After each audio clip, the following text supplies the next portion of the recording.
Some would classify them as competitors or even adversaries, but the tie between China and the United States is arguably the world's most important geopolitical relationship. The race in the digital realm is also as competitive as ever. I'm Marijan Ayandar, and today's Newsmaker is the technology war between China and the United States.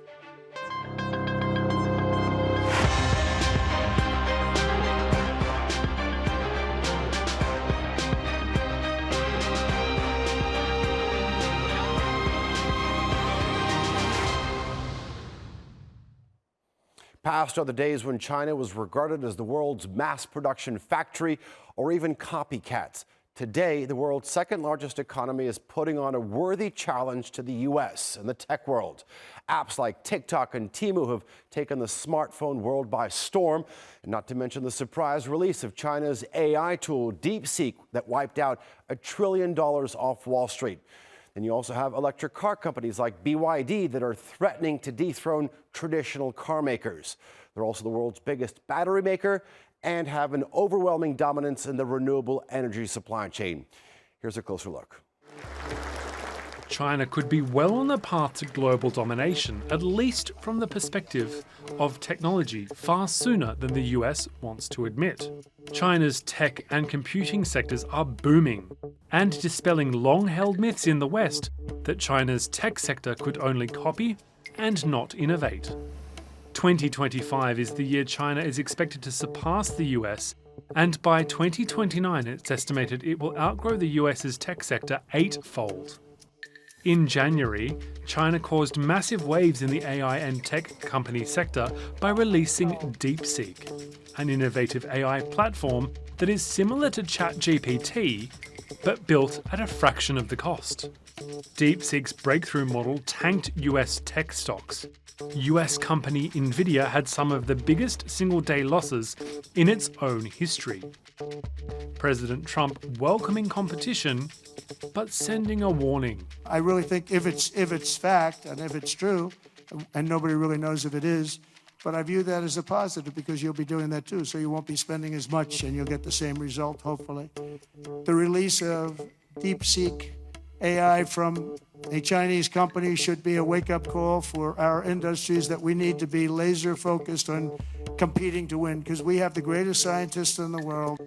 In electric cars, Chinese manufacturer BYD is now surpassing Tesla, dominating global EV sales. BYD just a few years ago was ridiculed by Musk as being an unattractive car and an inferior drive. But the Tesla CEO made an about turn when he said China's EV manufacturers have some of the best tech and the best scientists behind them. I have a great deal of respect for the many Chinese automakers who are driving these technologies. My frank observation is that Chinese automobile companies are the most competitive in the world, especially because some are very good at software. And in solar energy, China outshines the rest of the world. In 2024, it added 357 gigawatts of solar and wind, a 45% and 18% increase respectively, on top of its 2023 operations. China may be the country that contributes the most to climate change due to its heavy reliance on coal for electricity, but it's realised that building renewables is essential to safeguarding climate security in the future. The key to much of this are highly technically complex silicon chips, high-tech circuitry that powers systems in many of these new technologies and smartphone devices. The Biden-era CHIPS Act was designed to place restrictions on China getting these chips and keep America at the forefront of the global chips supply. But as DeepSeek has shown, a lack of access to the most high-tech chips has forced DeepSeek to do more with less, and forced Chinese engineers to be more creative. If China can make progress of this magnitude, and innovate even without the latest chips that the West assumed would hamper their progress, is China's tech domination of global markets already a foregone conclusion?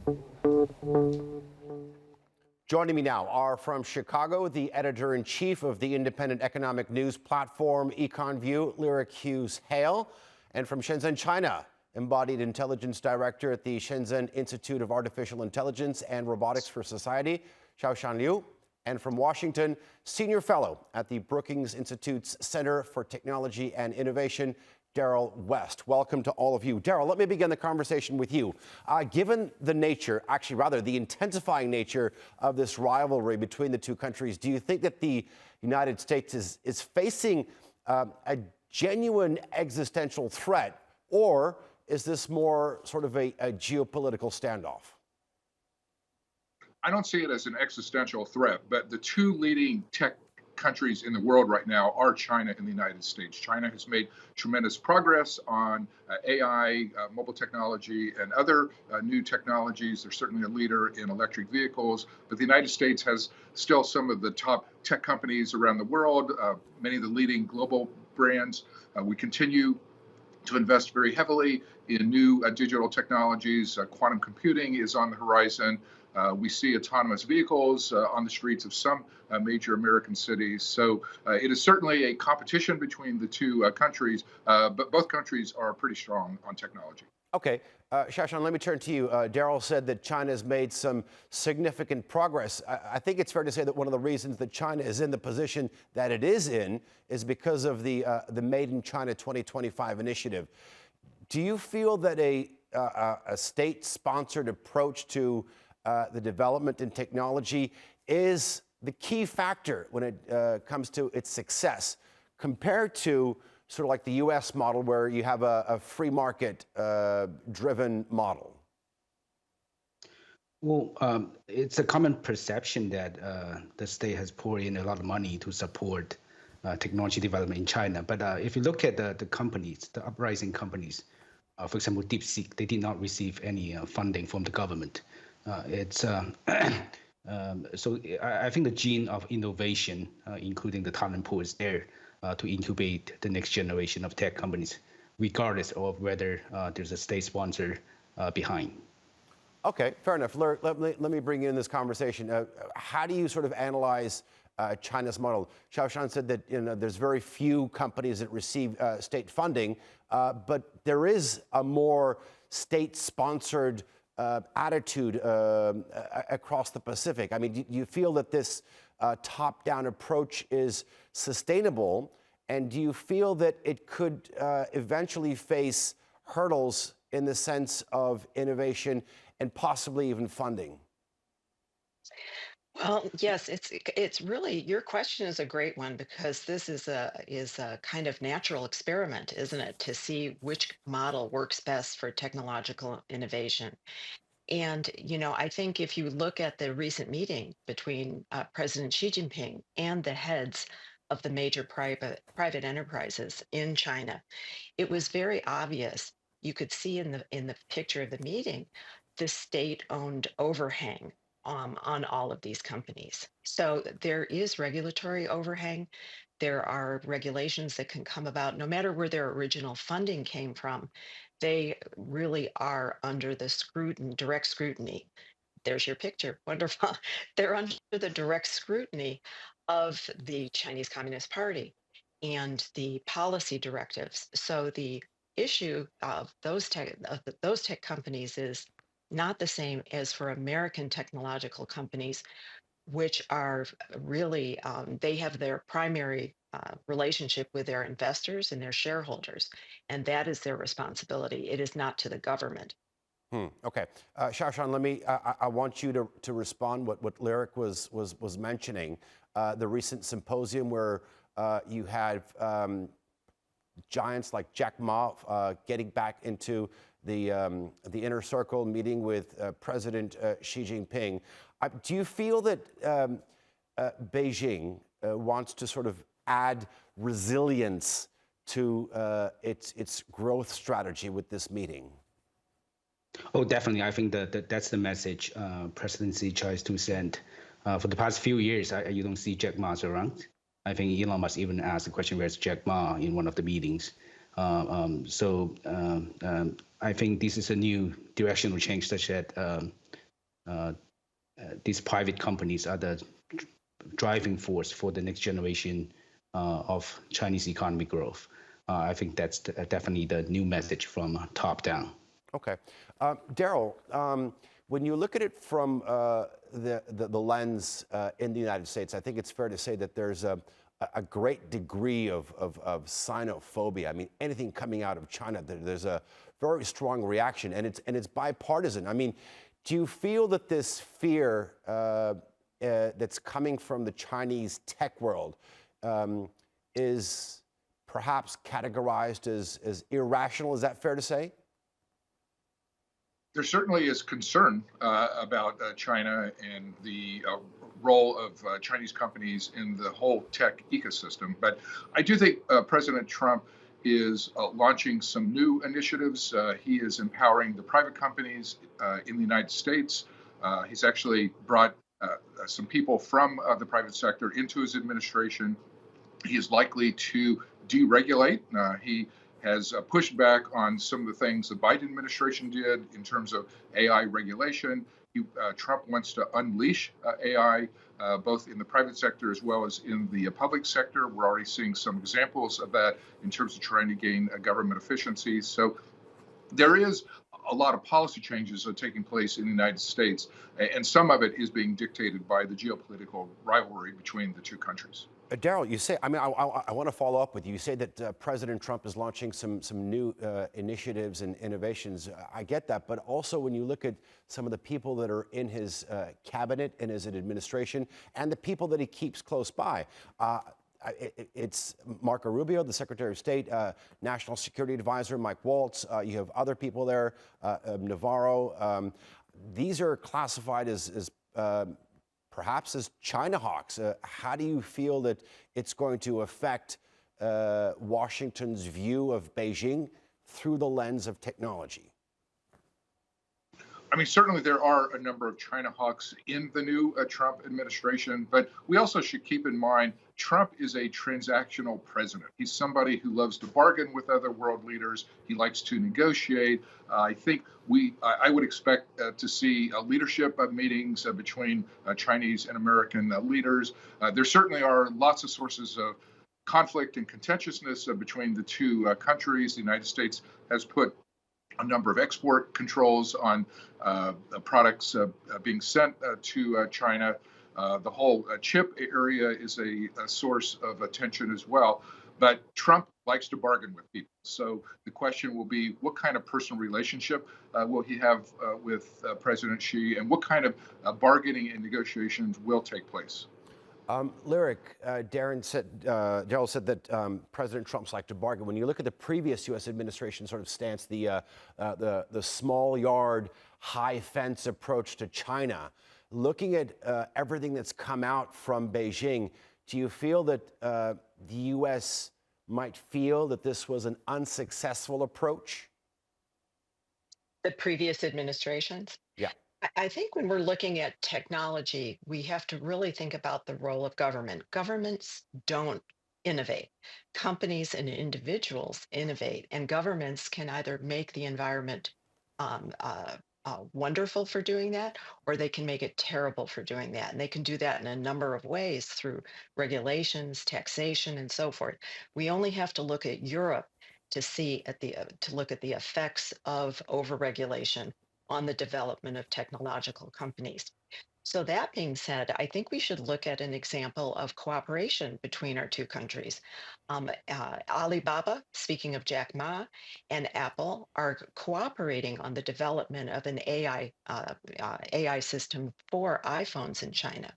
So I think really what's happening is that the companies are going to leapfrog the governments, because governments are always trailing behind the innovators. As I said, governments don't innovate. They don't create things. They just create the environment in which that can happen. So I think that really those companies in China and the United States are going to continue to find ways to work together.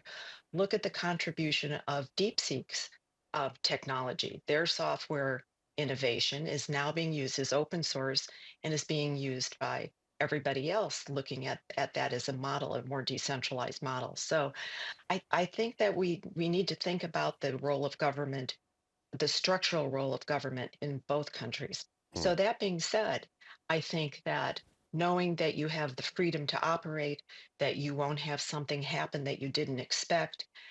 Certainly, I think during the Trump administration, I really agree with Darrell. It's a very tech friendly administration.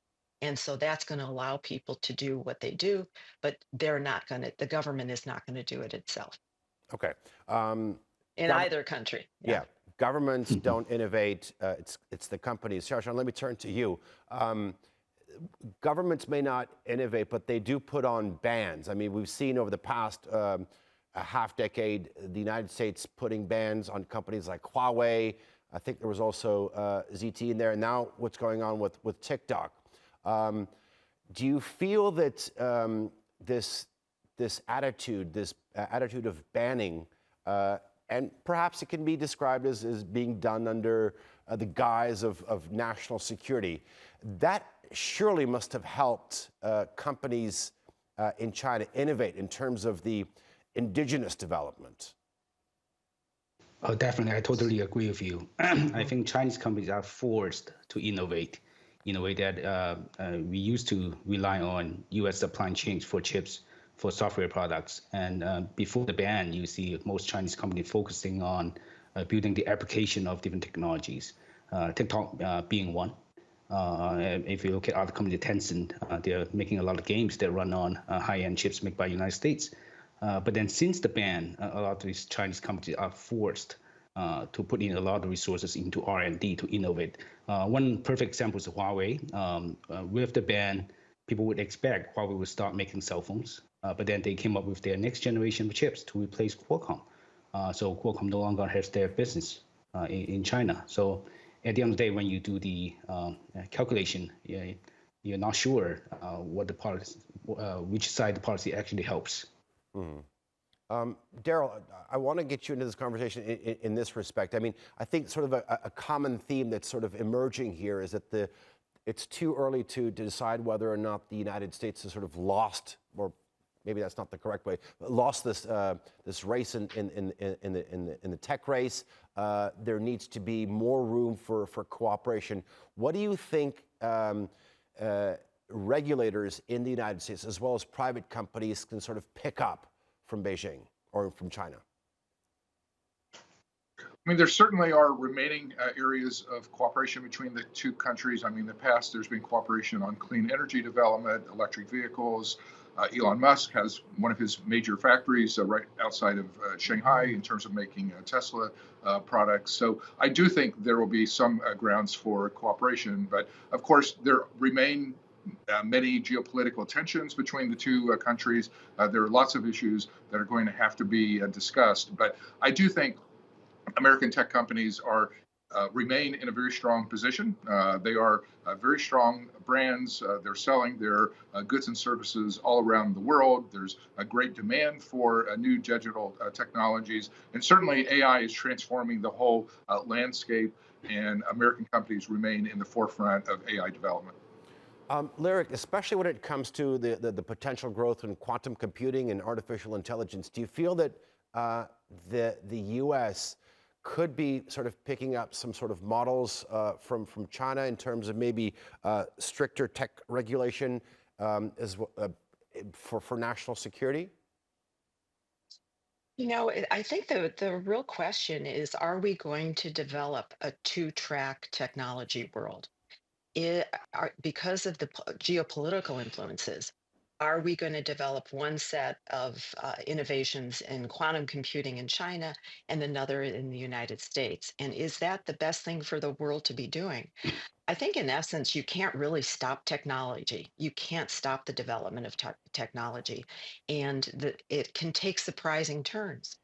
As we saw with DeepSeek, that was something that nobody expected to happen with with what they innovated. So I think that geopolitical tensions, there is no doubt that they're growing. We'll see what the new administration can do to lessen those. But but I think in the end, it does look like we are developing along two different tracks And that will mean for other countries, for other nations, that they might have to choose between the two kinds of technologies that are emerging. Shaoshan, let me get your take on this in terms of this two-track model when it comes to development. Well, I think if you look at DeepSeek, it has a lot of insights with the DeepSeek story. On the one side, it signifies the rise of Chinese tech. People used to think that OpenAI is the best in the world, and China's way behind in deep learning technology. But no, with DeepSeek, we demonstrate that that's not the case. But on the other hand, a lot of U.S. companies are adopting DeepSeek since it's open source model, and DeepSeek in a way forces a lot of U.S. companies to innovate faster. So as a consumer, you get better products just because of these companies are sharing the technologies. So with the two-track story, I don't think we can stop it. It's not just China and U.S. I heard Korea is trying to establish its own ecosystem, trying to build its own robot to set up its own AI infrastructure. I'm sure that would be the case in the Middle East, in Europe as well. So we'll see a multi-track world. But at the end of the day, this multi-track world may consolidate into a two-track world. People have to choose whether you go with the Chinese campaign or the U.S. campaign until proven otherwise. Okay. Darrell, let me ask you sort of, when you look at sort of like the last 80 years during the time of the Cold War, there was an effort to sort of by the United States to get people to go away from communism. Since we're talking about this two-track model, how important does it fit into the U.S. strategy to sort of spread their innovations and their patents and getting countries around the world to be on their side? Well, it is a multipolar world, and so there are regional powers that have emerged in every part of the world. That I think will continue to be the case. In fact, that trend may actually accelerate. So I think both China and America is trying to sell its products in the Middle East, in Africa, in Latin America, in other parts of Asia. It'll remain a very competitive ecosystem. But as been said, I think to some extent, competition can be healthy. As Chinese companies make progress, that then spurs American companies to try and match or exceed that. We're certainly seeing that in the AI space. There's been a lot of new innovation on both sides of that divide. The United States, of course, does want other countries to kind of buy American products.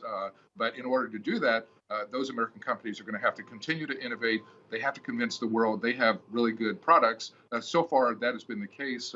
America's been very successful in that regard, and I expect that to continue in the future. Okay, Shaoshan, what's Beijing's perspective on this? Well, I cannot represent Beijing, but it's my personal perspective. U.S. has been leading for so long. And it gives me the feeling that the U.S. companies are so afraid of competition. Once China come up with some new technology, people are discussing whether China now is leading. But I think it's just normal business competition. You will see companies coming up with new technology, whether it's Huawei against Apple or BYD against Tesla. That's the world we have to get used to in the next decade or so. Okay.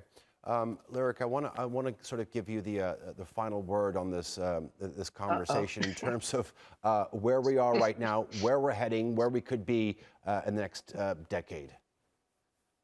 Well, I think, we're very focused on the shiny objects, right? Artificial intelligence and quantum computing. We have a big new quantum computing center going in, park going here, up here in Chicago. But it's also about the rollout of existing technologies. And if we look at nuclear, for example, China is ripping ahead with the establishment of new nuclear facilities for energy, which will be required for AI development, for example. If we look at the transportation infrastructure of the United States, bullet trains and high speed rail, that's not a new technology, but the US has fallen behind. Why can't I take a high speed train from Chicago to New York or Washington? It takes something like 24 hours to get there. It's ridiculous. So I think we have to look at some of the ways that China has done very well. And I'm hoping the Trump administration, part of the reason we haven't developed high speed rail is because of all the different jurisdictions between here and New York, for example, and getting all those approvals. So maybe we'll also be able to catch up in those areas. We already have the tech, we just haven't rolled it out. And so I think AI, of course, it's important, and quantum computing holds many promises, but let's look at energy and transportation and other things that affect people's daily lives. Okay. Lyric Hughes, Hale, thank you very much for joining us, as well as Shaoshan Liu and Darrell West, who joins us now from Washington. Thanks for watching this episode of the Newsmakers. Of course, you can follow us on X, and be sure to subscribe to our YouTube channel. I'm Adijan Andash, and we'll see you next time here.